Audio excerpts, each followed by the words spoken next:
Justin was my son-in-law, actually, and married my youngest daughter, Tiffany. They'd been to school for quite a few years down at Ohio University together, became pretty good friends and everything. So I remember Justin was a little bit surprised one time. I think he had a dead battery. My daughter went over with her car and jump-started his car, and he said, "You know how to do that?" "Well, yeah, don't you?" And he was a pretty good kid. 25-year-old Justin Miller was a graduate of Ohio University and the district manager of Heartland Cash Advance. He met his wife, Tiffany, at his alma mater, and the two had been married less than 2 years and had a 23-month-old daughter, Riley, when tragedy struck on November 2nd of 2007.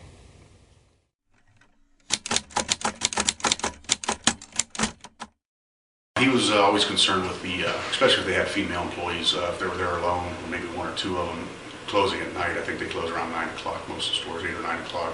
So he tried to check on them best he could, as often as he could, just to make sure they were okay. Well, I'm not sure what time he actually got there. He was leaving around between 7 and 7:30 to pick up his 2-year-old daughter.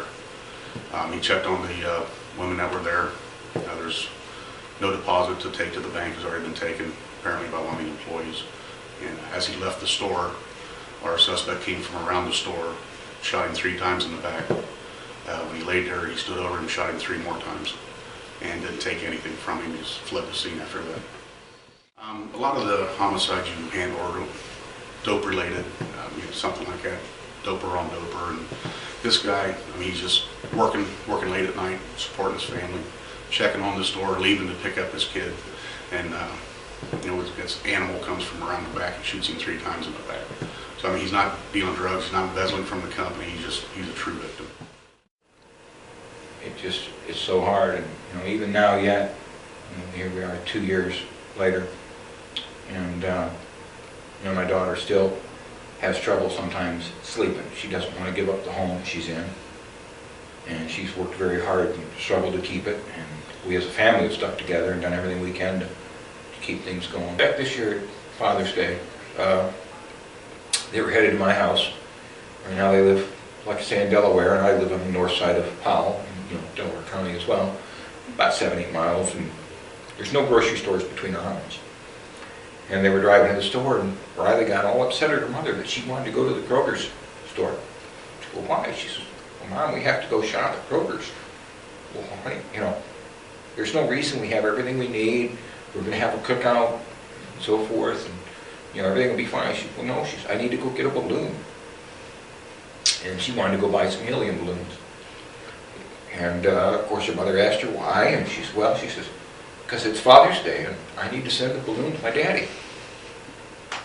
So she got to the house and of course wanted to know where the markers were, and she wanted to write on the balloon before she could send it up to her daddy, because she knew that he was in heaven.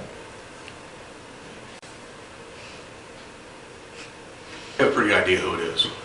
What we're lacking is just that one person to come forward with some information to corroborate all the evidence that we have against him at this time. The prosecutor's office just wants some more. They don't want to, a very important case, they don't want to lose the case in trial, so we just need that one person or persons to come forward. And it's been 2 years. It's hard to believe that he hadn't said anything to anybody about this, so we just need that one person to come forward and come forward anonymously through Crime Stoppers. It's not, no retribution, or they have to be worried about that. So we just need that one person to come forward.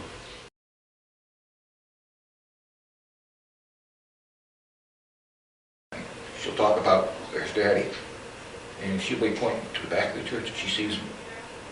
Maybe she does, I don't know, but it's just so hard to comprehend. I'm glad that she remembers him. It's great that she does, and we're going to do everything we can so that she always remembers her dad.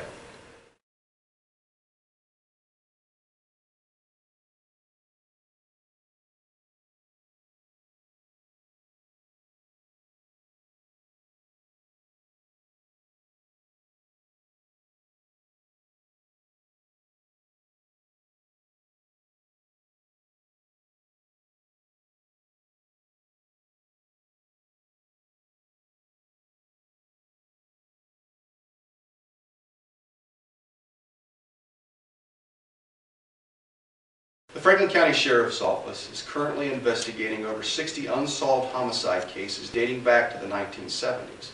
Our detectives diligently work on these cases. However, we need your help. Crime Stoppers is offering a $5,000 reward for any information that can lead to a conviction in these cases. We owe it to the families, we owe it to the victims, and we owe it to the citizens of Franklin County. We need your help.